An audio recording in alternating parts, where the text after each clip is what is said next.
Many of you are not sure why born-again Christians can sin and still be okay, and it's okay to sin in this life, and you're still going to go to heaven. Yes, you're still going to go to heaven. You are saved by grace. However, any sin that you do, you're going to pay for it, ladies and gentlemen, in this world, okay? It might not put you to hell. However, 1,000,000% you're going to pay for it. God will not let you get away, because sin is death. Anybody who commits sin is death. And so Jesus came and took that away from us. But the consequences is not taken away. Those things that happen to your life, it happens due to some consequences, due to some sins that you have committed. Maybe you've committed sins 5 years ago and you forgot about it. But guess what?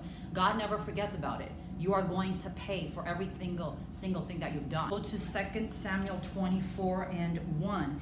And again, the anger of the Lord was kindled against Israel. Again suggests that they did it again and again and again. They sinned again and again and again. And he moved David against them to say, go number Israel and Judah. He over here means Satan. And Satan told David, got into David's mind and said, go number Judah. For the king said to Joab, the captain of the host, which was with him, go now through all the tribes of Israel, from Dan even to Beersheba, and number you the people, that I may know the number of the people. And Joab said unto the king, now, Lord, your God, add unto the people, how many soever they be, 100-fold, and the eye of my Lord the king may see it. But why does my lord the king delight in this thing? Why do you want to do this? David, notwithstanding the king's word, prevailed against Joab and against the captains of the host. And Joab and the captains of the host went out from the presence of the king and numbered the people of Israel. Now, this doesn't sound like a sin, but it's after Joab took the census of the fighting mighty men of Israel. Mind you, Joab is not a saved person. And in the Bible, he wasn't part of the church per se, okay? When I talk about Israel, Israel means the church. You could be in the church and not part of the church. Joab was right next to David the whole time, the whole years of David. He was like the general, and yet he was not saved. He was not part of the mighty men, okay? In the Bible, Joab was not saved. And most likely, Joab went to basically hell, unfortunately.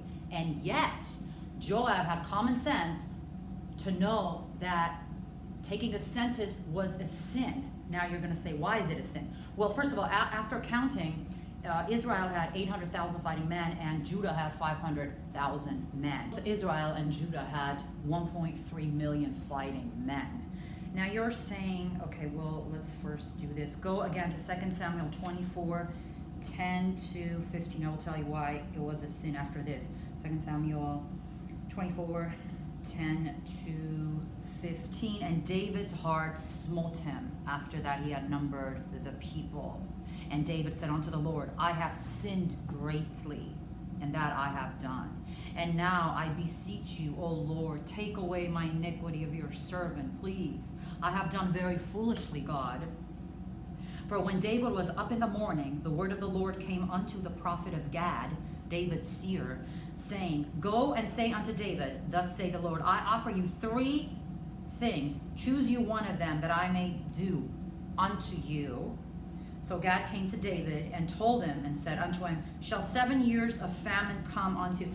So basically, to make a long story short, 2 Samuel 24:13, this is what it says. So Gad came to David and told him and said unto him, shall God gave you 3 choice to choose from. 7 years of famine in the land. You're going to have 7 years of famine. God is so good. He gives you a choice. Or your enemy shall come after you 3 months. You're going to be in the hands of your enemy. Or there will be days of pestilence in your hand.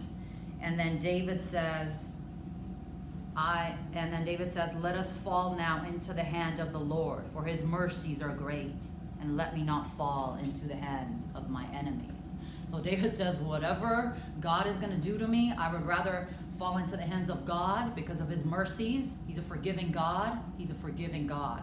I would rather be punished by God than punished by man. Okay? They're saying, why is that a sin? First of all, I'll talk about this, where 70,000 men died because of what God did. God sent the pestilence. God allowed the angel of the Lord to come down and kill 70,000 men. Okay? I will say why in a little bit. Now, why was it a sin itself? Taking the census was not a sin itself. According to the Mosaic law, according to in Leviticus, it says when you take a census, first of all, the priest had to take the census. No one was allowed to take the census but the priest. Number two, half a shekel of silver was to be taken from each person that was counted in Israel and given and put in the temple, which is $10 a person, and given to the temple, okay? Given to the church. Number three, why it was a sin. David did this out of his pride. Why was it prideful? Because look how many men we have. We have 1.3 mighty men. That's pride. David forgot about why they had mighty men. It was because of God that they had the mighty men. Okay? This also tells you you are who you are because of God. Don't get so prideful and say, look how beautiful I am, look how smart I am, look how powerful I am, because you are giving yourself glory. So technically David was giving Israel glory and kind of forgot about God, and it was because of God that you had this mighty Israel, this mighty 1.3 million fighting men. Now, these 70,000 men, this is very confusing to a lot of people as to why these men didn't do anything. Why? This is where I go as to God never forgets sins. Now, 5 years prior to taking this census, I'm going to explain these 70,000 men, why God allowed them to die. 5 years before taking the census, David, I don't know if you remember Absalom, David's son, basically wanted to take the kingdom from David and went against David. And almost 90%, ladies and gentlemen, of Israel who loved David, who promoted David, all of a sudden they went against David. And you're asking, why did Absalom do this? Well, there's many reasons, there's just many reasons. Like when one of David's sons slept with Tamar, who was his daughter, Absalom was so infuriated that David didn't punish that son. Later on, 2 years later, Absalom took revenge and killed and slew that son. Abishai, his name was. That's one of the reasons. The second reason is, when, of course, you remember when he slept with Bathsheba, got her pregnant, killed the husband to cover the pregnancy. He had no other choice to kill the husband, to kind of protect her, not to only protect himself, but to protect Bathsheba, okay? So these things piled up in Absalom, and he lost respect towards his father. So anyway, he was able to get 90% of Israel to follow him, and as a result to go against David. Okay, you understand? David was fleeing for his life. He was actually scared for his life. This is how great David is. I love this guy. This is how great he is.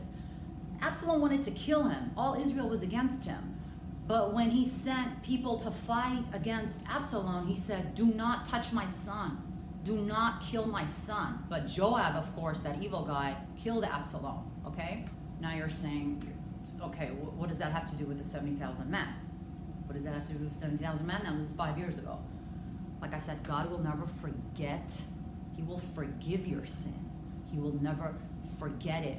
In this life, not in heaven, not in heaven. In this life, you're going to get the consequences.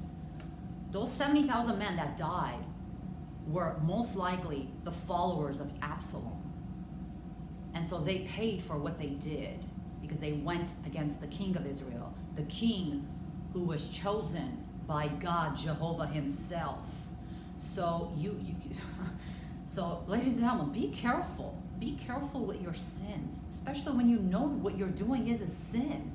be careful when you go against God, when you go against the things of God, when you go against the men of God, when you go against anything that God has designed,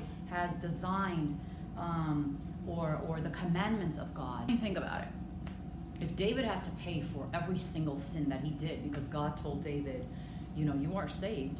However, you are going to pay, you and your whole family is going to pay your whole life. I'm not going to take the sword out of your house, David, because of what you've done, because of your sins. Okay? So if he was,